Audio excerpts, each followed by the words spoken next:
Hello friends, आज मैं आपको बताऊंगा यदि आपकी जो गाय भैंस हैं उसकी एआई व नेचुरल गर्भाधान यदि आप जब करवा लेते हैं उसके बाद में आपकी गाय वापस खाली निकल जाती है यानी रिपीट हो जाती है।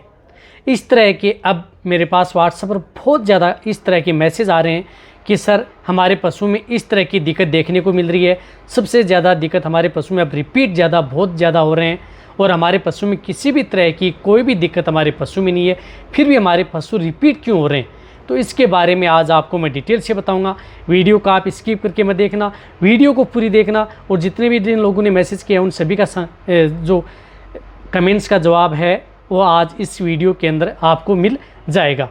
देखो, सबसे पहले तो मैं आपको ये बताना चाहता हूँ, जब भी यदि आपकी चाहे गाय हो या भैंस हो, जब आप उसकी एआई करवाते हैं, पहले एआई की बात करता हूँ, जब आप उसकी एआई करवाते हैं, आपके पास एआई वर्कर या वेटरनरी डॉक्टर या कोई भी आता है एआई करने के लिए, तो एआई करने के लिए जब आता है और उसके आप एआई करवा लेते हैं, वो आपका पशु रिपीट होता जाता है और आपके पशु में किसी भी तरह की कोई भी प्रॉब्लम आपके पशु में नहीं है। नहीं तो किसी तरह का डिस्चार्ज दे रहा है, न कोई पाइमेट्रा की शिकायत है, नहीं मेट्राइटिस की शिकायत है। यानी कहने का मतलब है कि आपके पशु में किसी भी तरह की इंटरनल कोई भी दिक्कत नहीं है, फिर भी आपका पशु रिपीट हो रहा है। तो इसका कारण हो सकता है कि जब भी यदि आप एआई करवाते हैं तो उस एआई में जो भी एआई आपने करवाई है, जिस तरह का सीमन यदि आपने लिया है, किस तरह का सीमन लिया है, उसके अंदर क्या है कि उसकी कंसेप्शन रेट है वो डाउन है, यानी उसकी अच्छी कंसेप्शन रेट नहीं है। जब तक अच्छा यदि सीमन नहीं होगा, अच्छी उसकी नहीं होगी, तो आपके पशु में अच्छा रिजल्ट देखने को नहीं मिलेगा। फिर क्या करते हैं कि हम पशु को दोष में देते हैं कि पशु के अंदर इस तरह की प्रॉब्लम हो गई होगी, लेकिन कई बार जो सीमन आते हैं वही डाउन होते हैं और उसकी वजह से आपके पशु बार बार रिपीट होते हैं। इसलिए जितने भी जो डेयरी फार्मर हैं इस वीडियो को देख रहे हैं, तो आप अच्छे सीमन का प्रयोग आप अपने पशुओं पर करवाएं, या आपके पास जो नज़दीक जो पशु चिकित्सक है जिसको पर आप ज़्यादा इंटरेस्ट रखते हैं, तो उनसे कहें कि हमारी जो गाय भैंस है उस पर आप अच्छा सीमन का प्रयोग करें। चाहे पैसे आप थोड़े ज़्यादा ले लें, लेकिन सीमन अच्छा लगवाएं ताकि हमारे पशु को बार बार एआई न करनी पड़े। इस बात का आपको ध्यान रखना है। अब सीमन किस तरह के, कौन सी कंपनी के होने चाहिए, बहुत सी ऐसे देखो अलग अलग एरिया हैं, वहाँ पर अलग अलग जो सीमन है कैटेगरी में मिलते हैं कहीं पर। तो जिस प्रकार से आप यदि कहीं पर भी आप इंडिया के क्षेत्र में यदि आप कोई भी किसी कोने में यदि आप जिस प्रकार से एबीएस का सीमन भी प्रयोग कर सकते हैं, डेनमार्क का भी कर सकते हैं, या अदर जो आते हैं उनका सीमन भी आप प्रयोग कर सकते हैं, या जो जिस स्टेट के अंतर्गत आपके जो सीमन बनते हैं वहाँ पर भी आप प्रयोग कर सकते हैं। जिस प्रकार से राजस्थान में बच्ची का सीमन है वो भी अच्छा है, रिजल्ट देता है। एमबी में तो बहुत ही अच्छा रिजल्ट देता है, ऐसी बात नहीं है। यदि उसका रख रखाव अच्छा है तो वो बहुत ही अच्छा रिजल्ट पशु में देता है। कई बार हमने इसका देखा भी है, जो अदर सीमन आते हैं उससे अच्छी कंसेप्शन रेट अच्छी आती है, लेकिन उसका यदि रख रखाव अच्छा है तो एक बात आपको रखना है, सीमन अच्छे लगवाने हैं। आप पशु चिकित्सक से या एआई वर्कर से कह सकते हैं कि अच्छा सीमन लगाएं। दूसरी बात, यदि आप जब नेचुरल गर्भाधान करवाते हैं तो नेचुरल गर्भाधान के अंदर भी यदि आपका पशु रिपीट होता है, तो आप जो काऊ बुल है या बफेलो बुल है, तो उसका ये देखें कि उसके जो सीमन है उससे जो गाय या भैंस जो क्रॉस होती हैं उनका रिजल्ट अच्छा है क्या। या ऐसा तो नहीं है कि दिन में कम से कम 5 से 10 से 12 जो काऊ बुल या बफेलो बुल के पास जब गाय भैंस लेकर के जाते हैं वो निकालता है। उससे क्या होता है कि आपके पशुओं में जो सीमन यदि आपकी गाय के अंदर या भैंस के अंदर छोड़ा जाता है तो उसमें की भी कंसेप्शन रेट बिल्कुल भी नहीं होती, बिल्कुल डाउन होता है।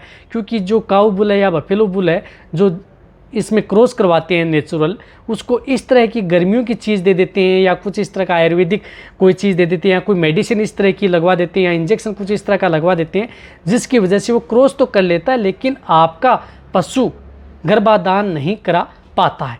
तो आपके पास जो ये नज़दीक यदि आपकी देख रेख में हो, उसी से ही आप जो नेचुरल है वह क्रॉस करवाएं। इस बात का भी आपको ज़रूर ध्यान रखना है। इसकी भी शिकायत बार बार आती है नेचुरल के अंदर भी। देखो, इस चीज़ का यदि आप ध्यान रखें। रही बात, यदि आपके पास यदि जो भी सीमन करने के लिए आते हैं तो उसके पास रखें कि जो जार में LN2 प्रॉपर रहती है या नहीं रहती, या प्रॉपर जिनका रिजल्ट फील्ड के अंतर्गत ज़्यादा सीमन में अच्छा रिजल्ट है, उन्हीं से ही आप एआई करवाएं। कहने का मतलब मेरा तो यही है, यदि आप जितने ताकि आप अपने पशुओं को ज़्यादा तंग न करें। और साथ में एक और मैं बताना चाहता हूँ कि जो भी यदि आप अपने पशुओं की एआई व नेचुरल करवाते हैं तो उनके साथ आप जितने भी जो पशुपालक हैं वो देख रहे हैं तो आप उन्हें फास्फोरस का जो पाउडर आता है, जैसे आपने एआई व नेचुरल करवाया तो फास्फोरस का पाउडर आप उन्हें दे दें।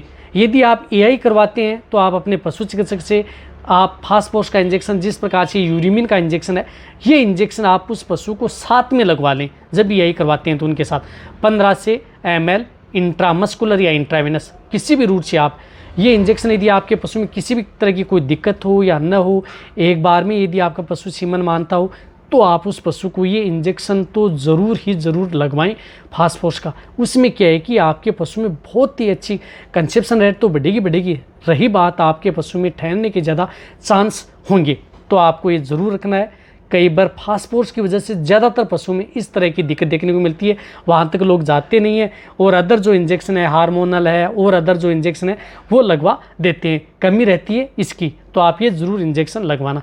साथ साथ एक बोलस और बताता हूँ जो मैं कई वीडियो के अंदर मैं आपको रिपीट भी कर चुका हूँ, लेकिन यदि आपको आप कई ऐसे क्षेत्र हैं जहाँ पर वो बोलस मिलती नहीं है, यदि मिलती है जिस क्षेत्र में भी, तो आप जो राजश्री की कंसीवर बोलस आती है, इस बोलस का आप ज़रूर प्रयोग करवाएं। ऐसा नहीं है कि कई कमेंट कर सकते हैं सर हमने ये बोलस दी हमारा पशु ठहरा ही नहीं। अरे ठहरा नहीं, लेकिन आपका यदि आप जो भी एआई करवाते हैं या नेचुरल करवाते हैं, यदि उसमें सीमन के अंतर्गत यदि कंसेप्शन रेट डाउन है तो ये क्या करती है, उसकी कंसेप्शन रेट को बढ़ाती है ये बोलस। तो आप साथ में आप जब भी एआई व नेचुरल करवाते हैं तो साथ में आप ये 2 बोलस पर डे के हिसाब से आप अपने पशुओं को दें। बहुत ही अच्छा रिजल्ट मिलेगा। एक बोलस आप सुबह दे सकते हैं, एक बोलस आप शाम को दे सकते हैं। यदि आप 2 न दे के 1 भी दे तो 1 पर डे के हिसाब से लगातार 20 दिन भी दे सकते हैं। इसमें क्या है कि आपके पशुओं के रिपीट होने के चांस बहुत कम होंगे। ये 2 तरह के जो फास्फोरस और एक ही इस तरह की बोलस आप अपने पशुओं को दें। और जो पशुपालक यदि आप अपने पशुओं को जो मिनरल मिक्सर या दे रहे हैं वो तो बहुत अच्छी बात है। डिवर्मिंग आप अपने पशुओं की समय समय पर कराते रहें, अच्छा मिनरल दे रहे हैं, तो इन पशुओं में आपके पशु में इस तरह की दिक्कत देखने को नहीं मिलेगी। किसी भी तरह की कोई दिक्कत यदि आपके पशु में नहीं है तो आप एआई को जो है वो चेंज करें और जो नेचुरल जो करवाते हैं वह उनको भी आप चेंज करें, आपको ऑटोमेटिकली अच्छा रिजल्ट देखने को मिलेगा। अब देखो, ये मेरी वीडियो अच्छी लगती है तो नीचे जाके आप कमेंट में लिखें और मेरी वीडियो को अपने दोस्तों के साथ और पशुपालक हैं उनके साथ आप इस वीडियो को जितना हो सकता है शेयर कर दें। एक और बताना चाहता हूँ कि इस तरह की जो वीडियो होती हैं, जो जितने भी जो पशुपालक हैं जो जानते नहीं हैं उनके साथ आप शेयर कर दें, ताकि आपके उन पशुओं में यदि इस तरह की दिक्कत है तो उनका समाधान वो घर बैठे अपने पशुओं का कर सकें, ताकि उन्हें भी बहुत ज़्यादा फायदा देखने को मिले। यदि पशु बार बार रिपीट होगा तो पशुपालकों को बहुत ज़्यादा भारी नुकसान उठाना पड़ता है। इस बात का भी आपको ज़रूर ध्यान रखना है। इसी तरह से आप मेरी वीडियो देखते रहें, इसी तरह से आप मेरे को प्यार देते रहें। थैंक्स, धन्यवाद।